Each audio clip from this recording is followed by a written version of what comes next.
আলাইকুম। Hi everyone, কেমন আছো তোমরা সবাই?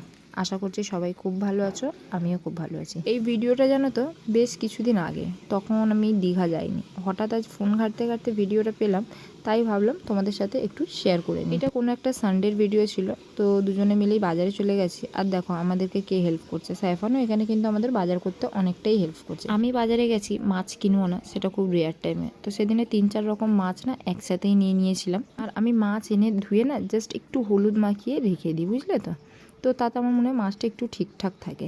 এত মাছ আনলেও বাড়িতে এসে রান্না করার সময় হঠাৎ মুড চেঞ্জ হয়ে যায়। ইরফান বলে মাছ নয় অন্য কিছু হবে। ওর অন্য কিছু মানে একটাই কথা, বিরিয়ানি। কি যে বিরিয়ানি ভালোবাসেও, আমার কিন্তু এখন আর অতটা বিরিয়ানি ভালো লাগে না। খাই তবে খুব রেয়ার।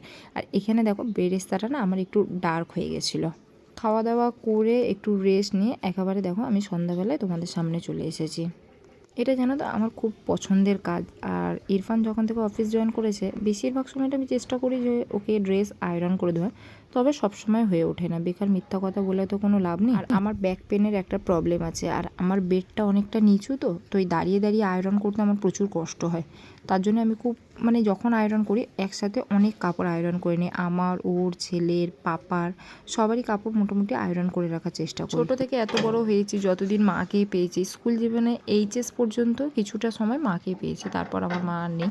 তো কোনো ভাই বোন আমরা এমন হয়নি যে উইদাউট আয়রন করা ড্রেস ছাড়া স্কুলে গেছি আমরা। ইভেন আমার মা না তাঁতের শাড়ি পরতে খুব ভালোবাসতো, জানো তো। আর ওই বাড়িতেই কিন্তু তাঁতের শাড়িগুলো নিজেই আয়রনটা করতো খুব ভালোভাবে। আমার মায়ের, নানির, আমি সকলকেই দেখেছি বাড়িতে আয়রন করতে।